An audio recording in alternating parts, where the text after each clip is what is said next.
शांति प्रसाद भट्ट जी हमारे साथ में है। शांति प्रसाद जी, क्या लग रहा है आपको, क्योंकि कई ऐसे मुद्दे हैं जो पहले होने चाहिए थे, लेकिन अब यूसीसी को लेकर रिपोर्ट तैयार हो गई है, सौंप दी जाएगी, इसके बाद लोकसभा चुनाव से पहले ही बताया जा रहा है सत्र भी हो जाएगा। गरिमा जी, यही चीज समझने की है कि भारतीय जनता पार्टी राजनीतिक लाभ लेने के लिए हर उस हद पे उतर जाती है जिससे उनको लाभ मिलता है। अब आप देख लीजिए, मैं एक छोटा सा एग्जांपल दे रहा हूं आपको। अभी राम मंदिर का निर्माण नहीं हुआ, खंडित मंदिर के अंदर उद्घाटन हो रहा है 22 जनवरी को। यह है भाजपा। मैं सनातन धर्म का अनुयायी हूं, मैं जानता हूं कि जब तक मंदिर पूर्ण नहीं बनता, प्राण प्रतिष्ठा नहीं होती, उसके से पहले उद्घाटन का कोई औचित्य नहीं है। मगर कौन सब जाए, साधु संत चिल्ला रहे हैं, मगर कौन मानता है? भारतीय जनता पार्टी की जिद के आगे 22 जनवरी को राम मंदिर का उद्घाटन होगा। कारण क्योंकि अप्रैल में चुनाव होने हैं और भारतीय जनता पार्टी को राम का लाभ लेना है। दूसरी तरफ इधर आ जाइए, उत्तराखंड के राज्य आंदोलनकारियों ने तो नहीं कहा था कि हमको जो है नौकरियां दो, आरक्षण दो, चिन्हीकरण करो। इन्हीं सरकारों ने एक व्यवस्था बनाई और अब इन्हीं सरकारों ने उनकी व्यवस्था को समाप्त कर दिया। आज परिणाम यह है कि 10% शहरी आरक्षण के लिए पूरा उत्तराखंड आग बबूला है। राज्य आंदोलनकारी परिवार जो है सड़कों पर है। सरकार सुनने को तैयार नहीं है, लॉलीपॉप पे लॉलीपॉप दे रही है। देखिए, यूसीसी सरकार की अगर आवश्यकता है तो करो, कौन मना कर रहा है? मगर ये भी तो बताओ कि उत्तराखंड का मूल निवासी तो यहाँ मूल निवास मांग रहा है, भू कानून मांग रहा है, भ्रष्टाचारियों पे कार्रवाई मांग रहा है, अंकिता हत्याकांड के सबूत मिटाने वालों को गिरफ्तार करने की बात कर रहा है, उत्तराखंड की राजधानी मांग कर रहा है, और साथ में ये भी कह रहा है कि वो भाटी आयोग, त्रिपाठी आयोग, तमाम आयोगों की करके कार्रवाई करो। ये नहीं कर रहे। लोकायुक्त कानून लागू करो, ये नहीं कर रहे। मगर क्योंकि चुनाव आ गए, केंद्र के आका को खुश करना है, जो मामला केंद्र का है उसे राज्य सरकार लागू करने जा रही है। यूसीसी, मैं पूछना चाहता हूं, उत्तराखंड में ऐसी कौन सी आफत आ गई? अगर ये कानून लागू नहीं होगा तो कहां उत्तराखंड के अंदर? लेकिन सर, कहीं से तो शुरुआत होगी ना। अगर आपका प्रदेश उसमें अग्रणी बनकर आगे आ रहा है तो दिक्कत क्या है? एक सवाल ये भी उठता है शांति प्रसाद जी। मैं ये कह रहा हूँ, ये दिक्कत, हम दिक्कत नहीं कह रहे, हम ये कह रहे हैं कि हमने राज्य मांगा क्यों था भाई?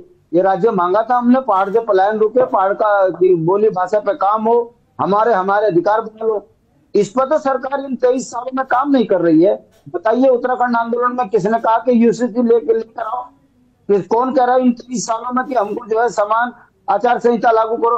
अरे भाई, यहाँ खाने को रोटी नहीं है, घर में रोजगार नहीं है, जंगली जानवर परेशान कर रहे, राजधानी का पता नहीं है, राज्य का अस्तित्व खत्म हो गया, मूल निवास मिल नहीं रहा, भू कानून खत्म कर दिया।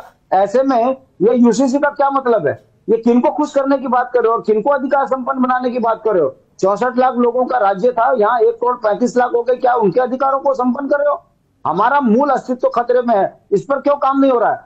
इसके पीछे की सच्चाई यह है कि देखिए, 24 तारीख को उत्तराखंड सरकार संस्कृति दिवस मनाती है, बडोनी जी को याद करते हुए। यह संस्कृति दिवस में मोदी है तो मुमकिन है कहकर जो है उत्तराखंड को लूटने की योजना बना रहे हैं, जबकि उत्तराखंड का राज्य आंदोलन सड़कों पर उतरकर अपने अस्तित्व की बात कर रहा है, संस्कृति बिछाने की बात कर रहा है। तो हमारा ये कहना है कि भारतीय जनता पार्टी के जो जुमले हैं, वो जनता इस बात को समझ रही है कि ये मई के चुनाव से पहले ये इस तरह का माहौल बनाएंगे और राज्य आंदोलनकारियों की उपेक्षा ये बताती है। उन्हें पता है पहाड़ी लोग हैं, इनकी वोट हमें चाहिए ही नहीं, ये तो वैसी पार्टियों में बंधे हुए हैं, कोई जातियों में बटा है, कोई पार्टियों में बटा हुआ है, इनकी कितने % वोट होगी? 2%।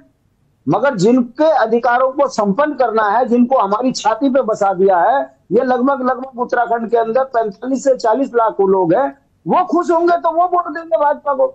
ये समझने की जरूरत है। और मैं इसके लिए उत्तराखंड के जो मूल निवासी हैं उनको भी कहीं ना कहीं दोषी मानता हूं कि उन्होंने इन राष्ट्र के नाम पर इन डकैतों को यहाँ थरप दिया। अब हमारे ऊपर ऐसे ऐसे कानून थोपे जा रहे हैं, ऐसे ऐसे नियम थोपे जा रहे हैं जिसकी हमने कल्पना नहीं करी थी। हमारा यह मानना है, यूसीसी की आड़ में उत्तराखंड के अस्तित्व को खतरे में डालने का काम भारतीय जनता पार्टी कर रही है। मेरी जनता से अपील है कि देखिए, अभी आप ही ने डिबेट में कहा कि जो लिविंग रिलेशन में रहेगी उसको जो है संपत्ति में अधिकार देंगे। समझ रहे हो आप? अब सनातन धर्म के अनुयायियों की जब सामाजिक ऐसी तैसी होगी, उस पर भारतीय जनता पार्टी क्या कहेगी? लिविंग रिलेशन को ये जिस तरीके से मान्यता सर, आप कहाँ जा रहे हैं? आप कहाँ जा रहे हैं? मैं ये नहीं समझ पा रही हूँ, आप कहाँ जा रहे हैं शांति प्रसाद जी? भाई, मैं ये कह रहा हूँ ये अपना विचार भटका देते हैं। यूसीसी में तो तमाम चीजों को सुप्रीम कोर्ट में है, वो लागू होगी।